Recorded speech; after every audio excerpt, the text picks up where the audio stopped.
संजीवनी बूटी ला देंगे तो ये जीवित हो जाएंगे। और जब हनुमान जी चले संजीवनी बूटी लाने के लिए तो रावण के पास जब यह बात पहुंची तो उन्होंने कहा कैसे इसको रोका जाए। थोड़ा सुनिएगा, 1-2 सेकंड में अपनी बात खत्म करूंगा। कैसे रोका जाए? तो लोगों ने कहा कि हनुमान तो चरित्रवान है, किसी लड़की को भेजेंगे तो नहीं रुक सकता, कंचन को भेजेंगे नहीं रुक सकता, कामिनी को भेजेंगे तो नहीं रुक सकता, पैसे का लालच देंगे तो भी नहीं रुक सकता। दुनिया का कोई भी प्रलोभन हनुमान को रोक नहीं सकता। हनुमान रुकेगा कैसे? रावण के यहाँ ये मंत्रणा हो रही थी कि हनुमान को रोकेंगे तभी लक्ष्मण की हत्या हो सकती है। कैसे रोका जाए? किसी मायावी प्रलोभन से नहीं रोका जा सकता। तो मंत्रियों ने कहा कि एक उपाय है, उसी से रोक सकते हैं, केवल राम कथा से ही हनुमान को रोका जा सकता है। केवल राम कथा से हनुमान को रोका जा सकता है। तो कालनेमी ने ब्राह्मण का रूप बनाया और कथा कहना शुरू किया। इसलिए आपसे भी कहना चाहता हूँ इस मंच के माध्यम से, कालनेमी के रूप में यदि कोई कथा वाचन कर रहा हो तो उससे सावधान रहने की आवश्यकता है, क्योंकि हनुमान जी को भी एक कालनेमी ने ही रोका। बैठा कथा सुनाना शुरू किया। रात बीत रही थी, भोर हो जाने के बाद मृत्यु होना था लक्ष्मण का। यह सावधान रहने की जरूरत है।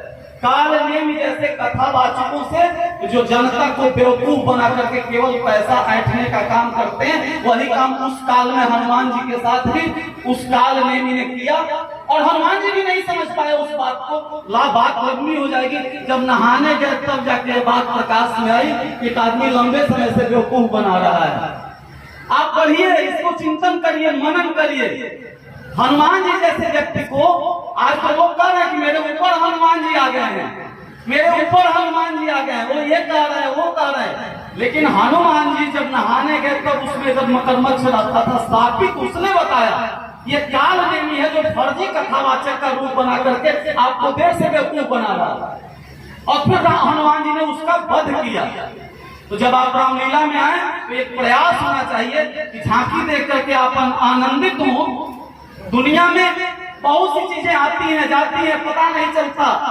काशी में मणिकर्णिका में कितने लोगों की लाशें रोज जलती हैं। महावीर घाट बलिया में, यहाँ हमारे बगल में तुर्ती पार में लगातार लाशें जल रही हैं। और हॉस्पिटल में चले जाइए, कभी कभी जाता हूँ फातिमा हॉस्पिटल में, कितने लड़के रोज पैदा होते हैं।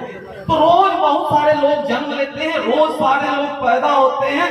मैं विद्यासागर अभी आलोक शुक्ला जी के पास जाऊंगा, क्रांति जी रामदास यादव क्रांति जी के यहाँ जाऊंगा, मित्र बन जाऊंगा। अभी कुछ देर के बाद अपने पिता के पास जाऊंगा तो पुत्र बन जाऊंगा। अभी अपने बहन के पास जाऊंगा तो भाई बन जाऊंगा। अभी अपनी पत्नी के पास जाऊंगा तो पति बन जाऊंगा। अपने गुरु के पास जाऊंगा तो तुरंत चेला बन जाऊंगा। और तुरंत चेला के पास जाऊंगा तो गुरु बन जाऊंगा। उतना ये राम जी जो बन के बैठे हैं साक्षात ईश्वर के रूप हैं। इस लीला में एक आदमी हनुमान का चेहरा लगा लेगा तो हनुमान जी बन जाएगा, वही आदमी राम का चेहरा लगा लेगा तो राम जी बन जाएगा, वही आदमी कालनेमी का चेहरा लगा लेगा तो कालनेमी बन जाएगा।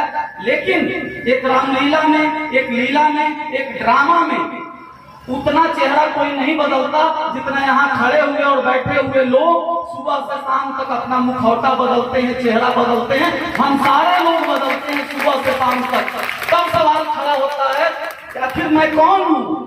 माता के पास गया तो पुत्र बन गया, पिता के पास गया तो पुत्र बन गया, बहन के पास गया तो भाई बन गया, मित्र के पास गया तो मित्र बन गया, गुरु के पास गया तो चेला बन गया। आखिर मैं कौन हूँ? यह गमछा मेरा है, मैं गमछा नहीं हूँ। कुर्ता मेरा है, मैं कुर्ता नहीं हूँ। हाथ मेरा है, मैं हाथ नहीं हूँ। शरीर मेरा नहीं है तो मैं शरीर नहीं हूँ। तो आखिर मैं कौन हूँ? Who am I? मैं कौन हूँ? दुनिया का सबसे बड़ा सवाल है। लाखों सालों से इसका उत्तर ढूंढने का प्रयास ऋषि मुनि महात्मा कर रहे हैं और विज्ञान भी इसके पीछे चलता जा रहा है।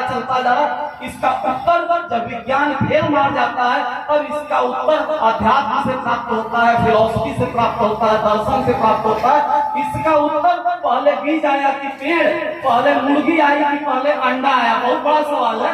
इसका उत्तर ऐसे जगहों पे प्राप्त होता है जब हम किसी रामलीला के मंच पर विराजमान होते हैं, बैठते हैं, सुनते हैं। तो केवल ऐसा नहीं कि आपने राम के चरित्र को देख लिया।